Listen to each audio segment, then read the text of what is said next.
এখানে আমি 3 কাপ চালের গুঁড়া আর 1 কাপ হাফ কাপ ময়দা দিয়ে একটা ডো তৈরি করে একটা ব্যাটার তৈরি করে নিয়েছি। এটা দিয়ে আমি খুবই মজার একটা নাস্তা রেসিপি বানাবো। ঝটপট রুটি বানাতে না চাইলে যে কেউ এভাবে বানিয়ে বাচ্চাদের খেতে দিতে পারেন। বাচ্চারা খুব খুশি হয় আর মজা লাগে খাইতে।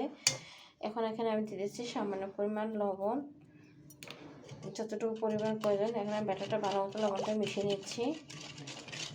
এভাবে বাচ্চাদেরকে বানিয়ে দিলে শুধু চালের গুঁড়া দিয়ে আর লবণ দিয়ে বানিয়ে চাপটির মতো করে দিলে ওরা খায় খুব মজা করে। ঝাল খেতে অনেক বাচ্চারা পছন্দ করে না, যার কারণে আমি পেঁয়াজ মরিচ কিছু দিইনি।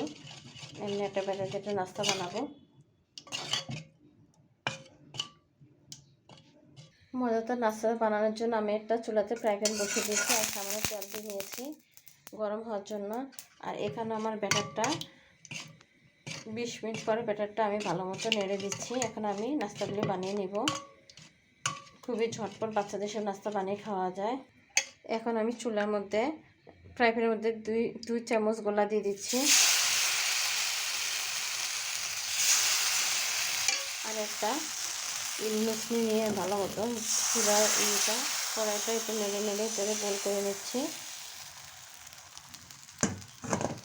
এখন একটা ঢাকনা দিয়ে দিব।